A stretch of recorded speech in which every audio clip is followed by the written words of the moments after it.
Sonia, how nice to see you. I hope I'm not disturbing you. Not at all. I'm reading letters as usual. Are there any new questions? A few.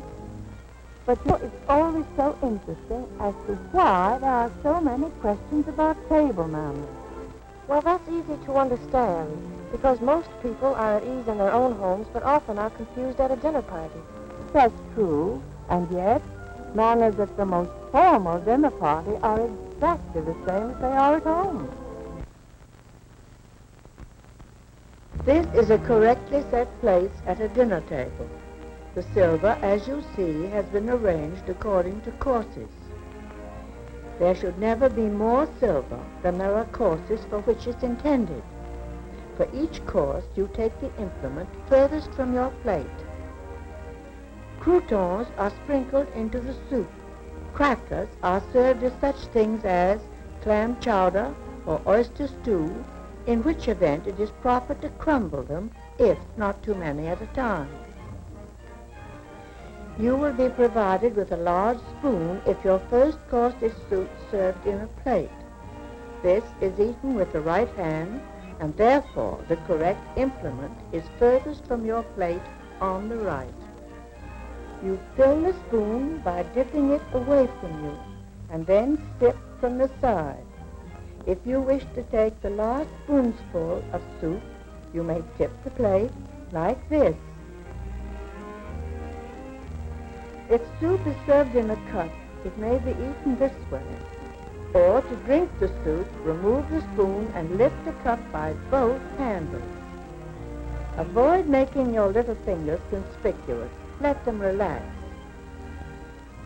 Unlike the large spoon, which is to be left in the plate when you're finished, leave the small spoon in the saucer of the cup.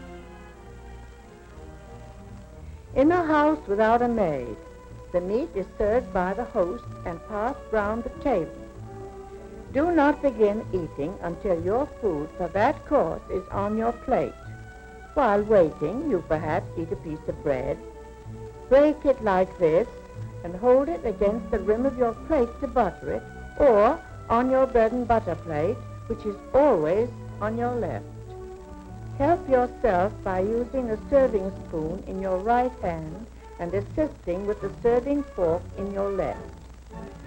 Then place the spoon and fork together at the side of the dish and pass it on. Remember to place each dish passed to you on the table to your left.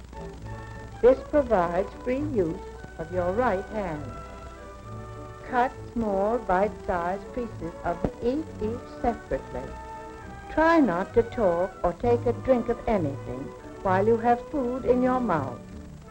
Eat as quietly as possible. It is proper to push your fork against a small piece of bread to assist you in picking up last morsels of food.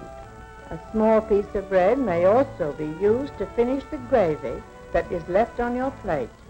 If you pass your plate for a second helping, place the implements to the right and well up on the plate so they will not slip off, and also to provide ample room for more food. Salad may be served either as a separate course, such as this, or it may be placed on the table before you sit down.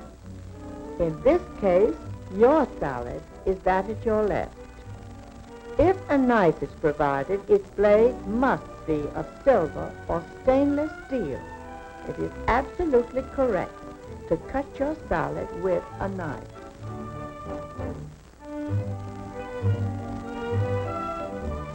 Properly, every dessert may be eaten with both fork and spoon.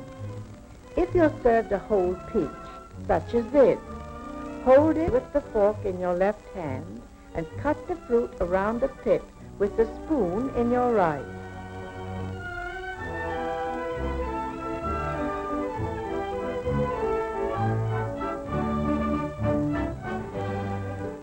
Dip the tips of your fingers into the finger bowl.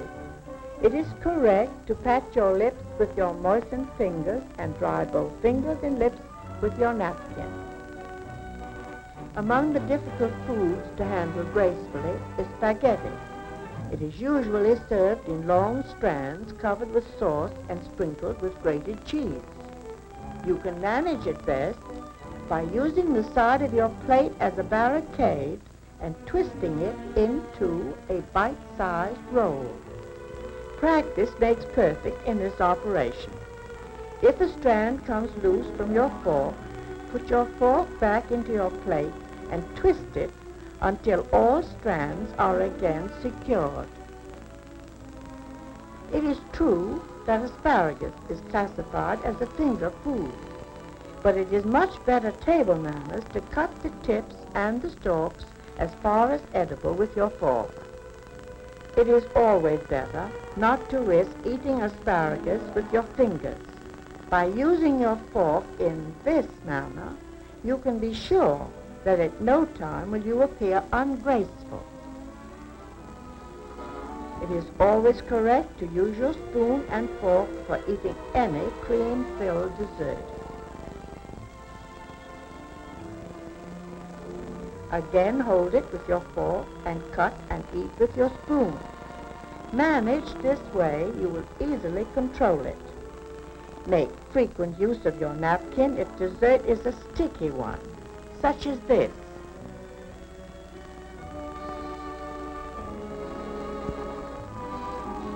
Fruits, such as stewed cherries, which you put into your mouth, pits and all, may be eaten with a spoon alone. It is correct, however, to use your fork as well. You drop the pits into your spoon and place them on your plate. However, things as small bones, chicken skins, or any unwanted morsel are properly removed from your mouth with your fingers. It's bad manners to light your own cigarette when none are provided at table. To blow smoke in your neighbor's face is inexcusable, and never do this. Imagine the chagrin of a hostess who prides herself on the brilliance of her silver when her guest does this.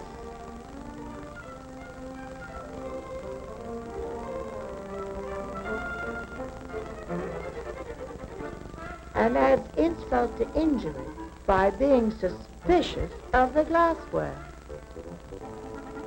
Blow your nose if you must, but do it inconspicuously and be sure your handkerchief is fresh.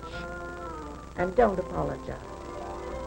You can't help coughing, but if it lasts any length of time, you should leave the table.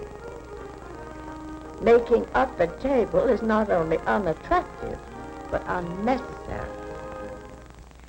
Whenever you're being waited on, you will be served at your left. With the exception of having someone wait on you, everything is exactly the same. Even in a house of greater size and formality, you will not encounter any new rules nor changes in behavior.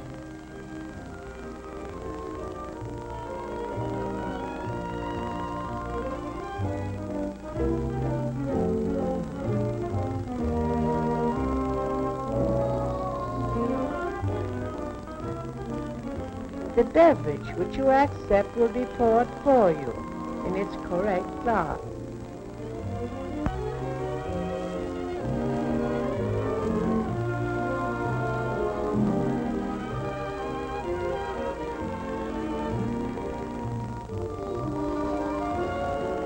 Unless you have refused a course and left its implements untouched, the outside ones on either side of your fresh plate are the ones you take the plate.